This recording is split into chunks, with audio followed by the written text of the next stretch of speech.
शलोम शलोम शलोम। प्रभु यीशु मसीह नासरी के नाम में मत्ती 6:33। परमेश्वर के राज्य और धर्म की खोज करो तो ये सब वस्तुएं तुम्हें मिल जाएंगी।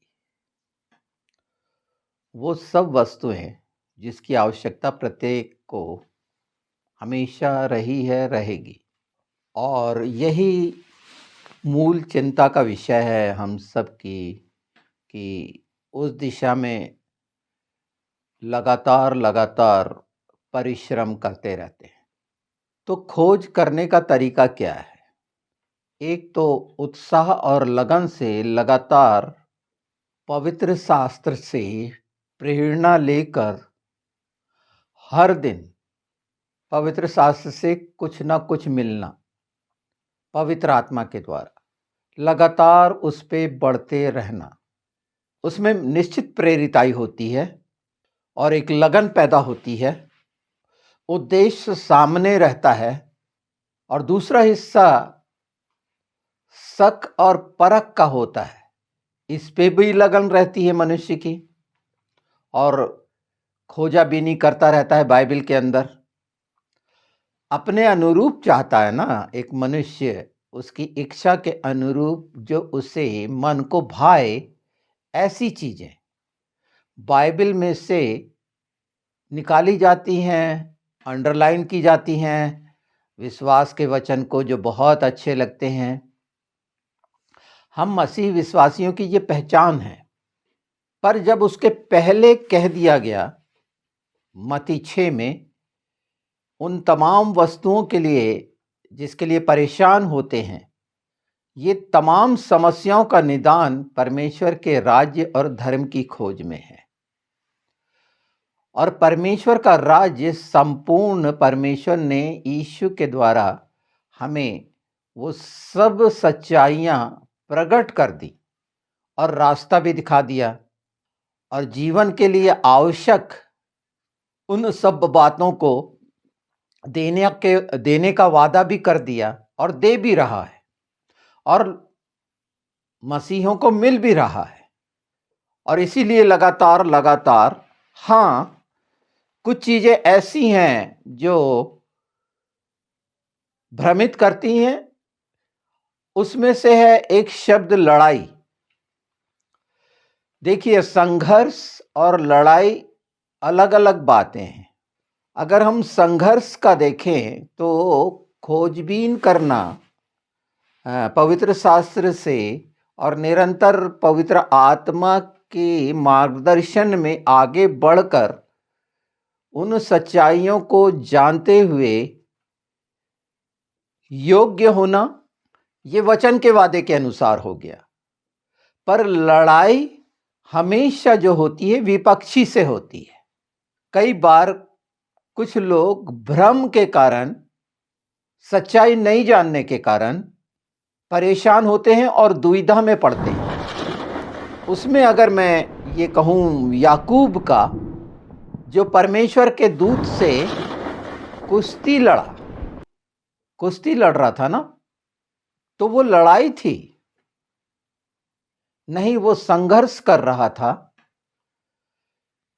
इस सच्चाई के साथ कि उसने परमेश्वर को जान लिया था, और इसीलिए नहीं छोड़ रहा था कि तू मुझे आशीर्वाद देकर जब जा सकता है, नहीं तो मैं तुझे नहीं छोड़ूंगा।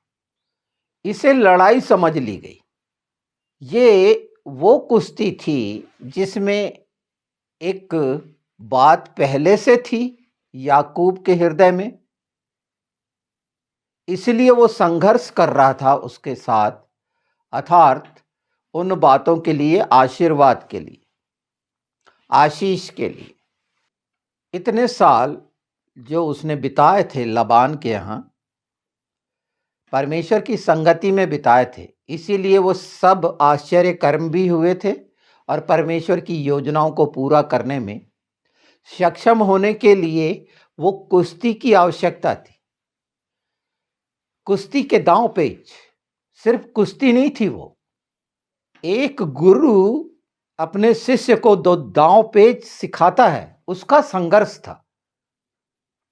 पवित्र शास्त्र में आत्मिक दांवपेच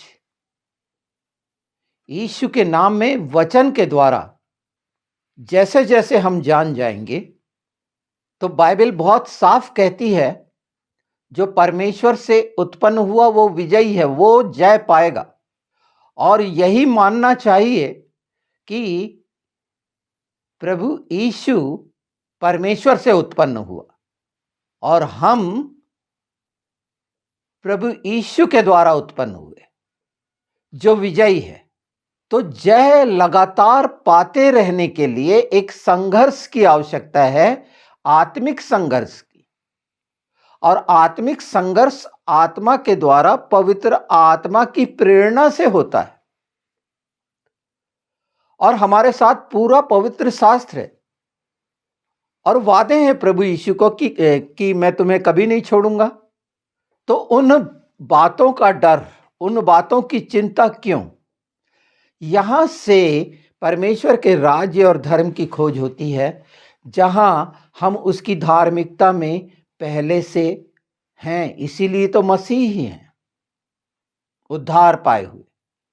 लड़ाई वो हो रही थी जो जिब्राइल लड़ रहा था 21 दिन तक, जो दानियल 10 में है, वहां के प्रधान के साथ, अर्थात बुरी आत्मा के साथ, दुष्ट आत्मा के साथ 21 दिन वो लड़ाई थी। बाइबल में लड़ाई और संघर्ष के लिए बड़े स्पष्ट शब्द हैं जहां जहां इस तरह का आया है। और दूत शब्द जहां पर आया, परमेश्वर ने अपने नबियों को भी दूत कहा, और जो स्वर्ग से भेजे गए, जिन्हें स्वर्गदूत कहा जाता है, संदेश पहुंचाने वाला, बताने वाला, ये हमेशा जब शरीर के अनुसार हुआ, प्रकट हुआ। जैसे मूसा को उस झाड़ी में, जलती हुई आग के बीच में, ज्वाला के बीच में आवाज आई, वहां उसने देखा, परमेश्वर के दूत को देखा, लिखा है। परमेश्वर को देखा ये नहीं लिखा, दूत को लिखा है। तो ये चीजों की समझ, अर्थात परमेश्वर का दूत जो सबसे मुख्य है। अगर हम दूत बोलते हैं, संदेश देने वाला बोलते हैं, तो निश्चित प्रभु यीशु से बड़ा कौन हो सकता है? परमेश्वर के बेटे से बड़ा कौन हो सकता है? और वो प्रकट हुआ हर जगह। अगर हम निर्गमन 3:2 में देखें तो कौन था वो? यही जो मैं बात बता रहा हूं। और इस तरह की पाए जाने वाली बातें, परमेश्वर की उपस्थिति, हमेशा हमें समझ में आए कि वो यीशु की उपस्थिति है। हमने स्वर्गदूत का इस समय समझ लिए, वो सेवा टहल करने वाली आत्माएं वो अलग हैं। ये पिछले एपिसोड में आपने पाया होगा। पर अगर उससे आगे हम देखें तो संपूर्ण पवित्र शास्त्र में जो एक इमेज बनी है, जिसे प्रभु यीशु ने दिखा है, जिसने मुझे देखा, परमेश्वर को देखा, क्योंकि मनुष्य इस रीति से देखता है और प्रभु यीशु ने प्रकट की है अपने आप को। यहां पर जो शंका और संदेह होते हैं, स्वर्गदूतों को बिल्कुल अलग रख दीजिए, उनके कामों को अलग रख दीजिए। हमें प्रभु यीशु से लेना देना है, और प्रभु यीशु ने जो कहे वो महत्वपूर्ण है। और आज हमारे पास प्रभु यीशु के द्वारा पवित्र आत्मा है, ना कि हमारे कारण। तो खोजने का जो तरीका है पवित्र शास्त्र में, अगर हम खोजना चाहते हैं तो जानना जरूरी है। जानना पहली आवश्यकता है कि हम क्या जानना चाहते हैं। और जानना तब होगा जब हम पूरे विश्वास की सच्चाई को, जिसके कारण हम मसीह हैं, उससे तैयार हों। ना कि लड़ाई के लिए कि ये मैं कर लूंगा। किसी चीज से लड़ना, अपने आप से लड़ना, क्योंकि ये आत्मा की सच्चाई के लिए शरीर विरोध करेगा ही। आत्मिक संघर्ष और आत्मिक प्राप्ति, याकूब हमारे पास बहुत सुंदर उदाहरण है। वो लड़ाई नहीं कर रहा था, वो संघर्ष कर रहा था।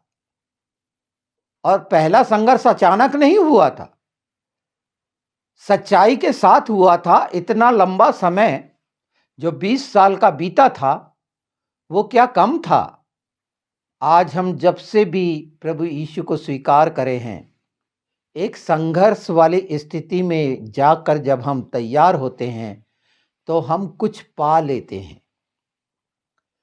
वो परमेश्वर की इच्छा के अनुसार होता है, परमेश्वर के राज्य के लिए होता है और परमेश्वर के धर्म के लिए होता है।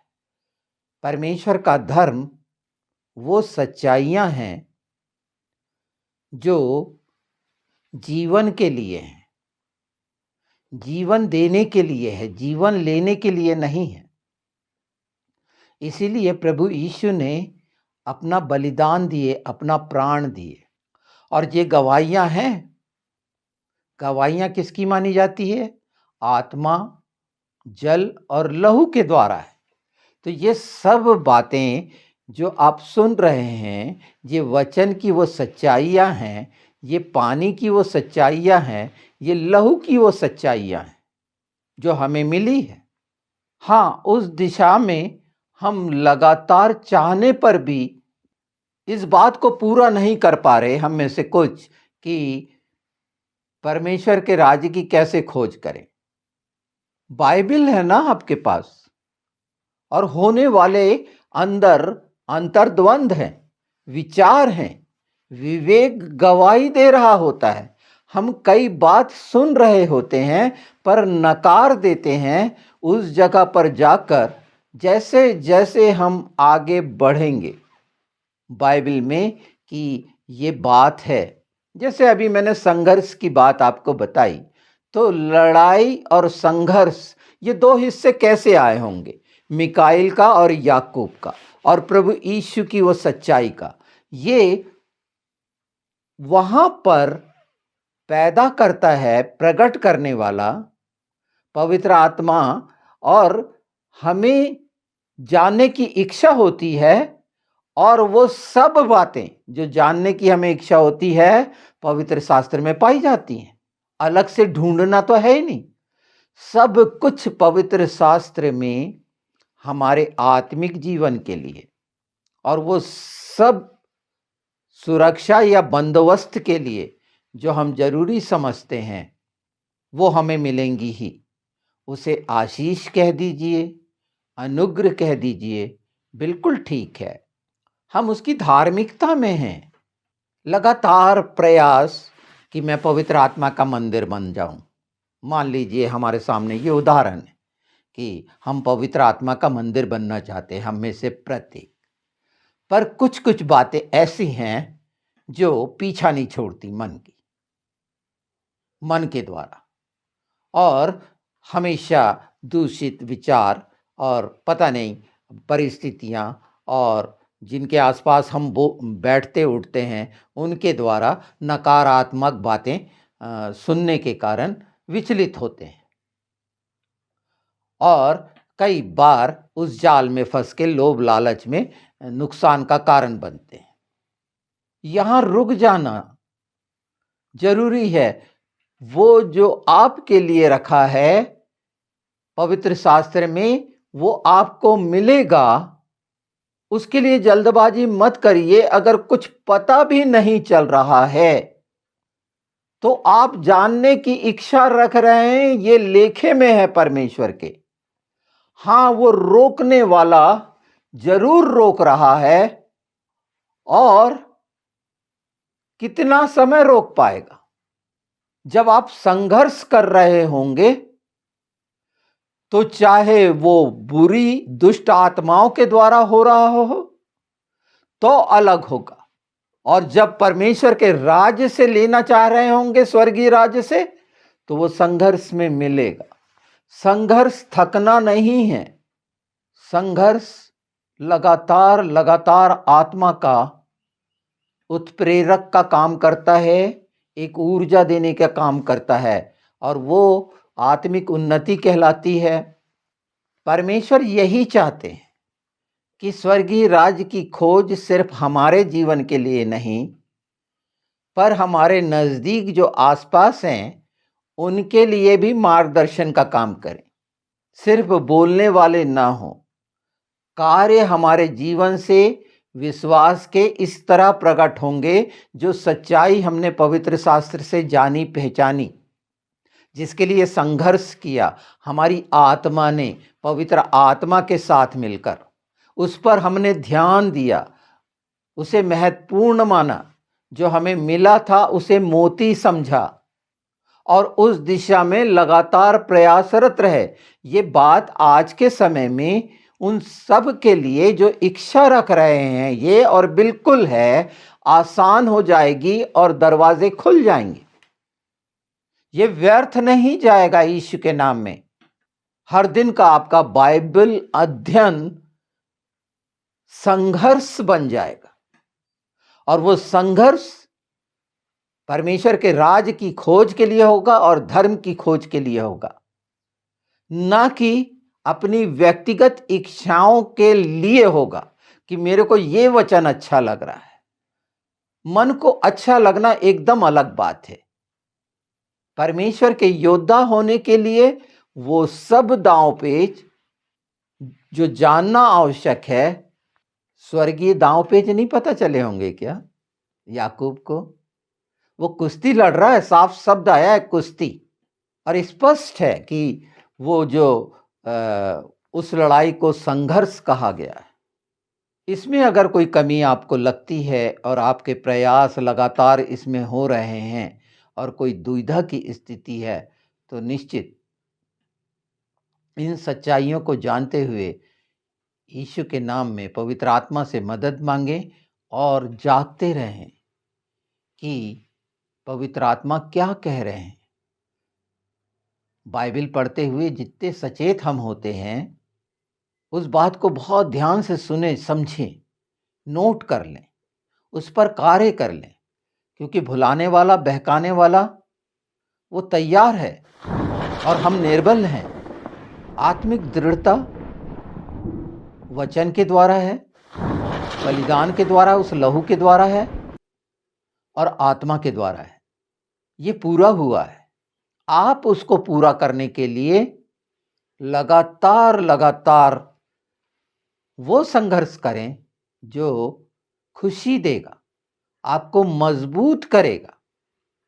आत्मा में वो तमाम खुशियां और आनंद से प्रेरित कुछ भी फिर शरीर का आप पर प्रभाव नहीं डाल सकता। फिर ये चिंता नहीं रहेगी क्या खाएंगे क्या पिएंगे कि शरीर कमजोर हो रहा है। नहीं, शरीर में ना रोग होगा ना समस्याएं होंगी। बस सुनने वाले बने, जैसे आत्मा कलीसिया से क्या कहता है। हम जो उसके चर्च हैं, कलीसियां हैं, भेड़ हैं, क्या कहता है वो हमें हमारी बाइबल से हमें पता चले, कल्पना में खोने से नहीं। आपने बाइबल में आज जो पाया, आज जो पढ़ा, उस पर ध्यान तो लगाएं, उसमें जानना तो चाहें, और जो आप जानना चाहते हैं उसको प्रमुखता से रखें, और फिर आपकी आदत बन जाएगी कि ये बात वहाँ रेफरेंस में लिखी है, आप पलटाने लगेंगे पन्ने।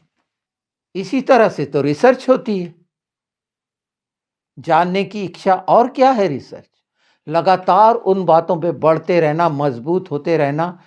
आत्मिक जीवन की मजबूती तो आपके साथ, आशीषों के साथ, अनुग्रह के साथ होगी ही, पर परमेश्वर के राज्य के लिए वो प्रकाश जो ज्योति मिली है वो चमकेगी, लोगों तक पहुंचेगी, पर उसके लिए रुकना पड़ेगा, संघर्ष करना पड़ेगा, जल्दबाजी नहीं करनी पड़ेगी।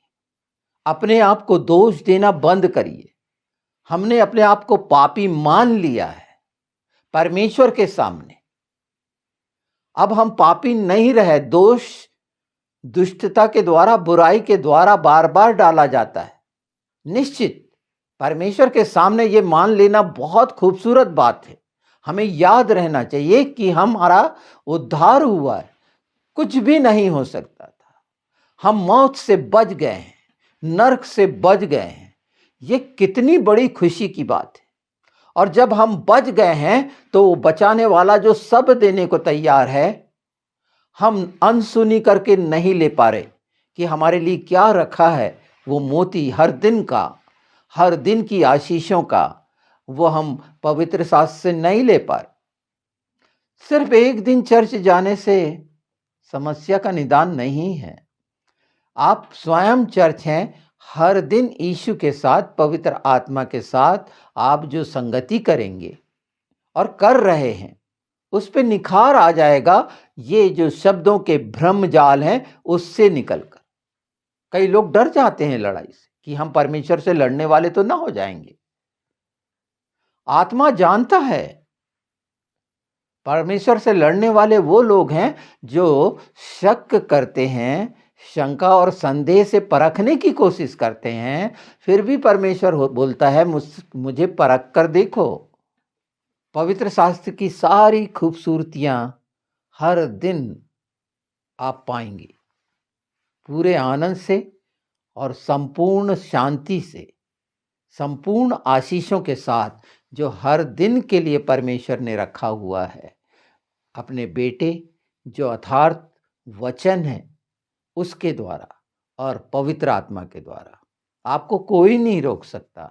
बस थोड़ा सा ध्यान दे दें कि आज के लिए मैं परमेश्वर के राज्य के लिए अपनी भूमिका कैसे निभाऊंगा, मुझे किस चीज की जरूरत है परमेश्वर के राज्य के लिए, ना कि संसार की सांसारिक वस्तुओं पर ध्यान लगाकर इच्छा जाहिर करना। इससे पिंड छूटेगा तो निश्चित आप देखेंगे कि बहुत कुछ बहुत जल्दी हम में से प्रत्येक के जीवन में बदल रहा है और नया हो रहा है।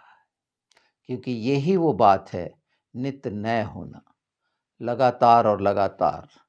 परमेश्वर की इच्छा यही है। वो भली इच्छाएं हमारे पूरे पवित्र शास्त्र में हैं। इन्हीं बातों को रोकता है दुष्ट, पता ना चले। और हमेशा तुम नहीं कर सकोगे, तुम्हारे द्वारा नहीं होगा, तुम्हारे में समझ नहीं है, इन सब बातों में तुम नहीं जानते हो। नहीं नहीं नहीं, आप सब जानते हैं यीशु में, पवित्र आत्मा के द्वारा। जब इन इच्छाओं के साथ हम आगे बढ़ेंगे तो जो हम सोचते हैं ना पवित्र आत्मा का मंदिर, तो आसपास की कोई भी चीज आपको अलग नहीं कर सकती उसके प्रेम से। क्योंकि प्रेम बना है तो दूसरी बातें जो अनावश्यक हैं हमारी देह में वास नहीं कर सकती, हमारे मन में वास नहीं कर सकती। तो इसका मतलब मैं ये नहीं कह रहा कि आपका प्रेम कमजोर है, आप संसार में भटके नहीं। भटकाने और बहकाने वाले ने उन बातों को रोकने के लिए जिसके लिए आप हैं, संघर्ष की दिशा बदल देता है।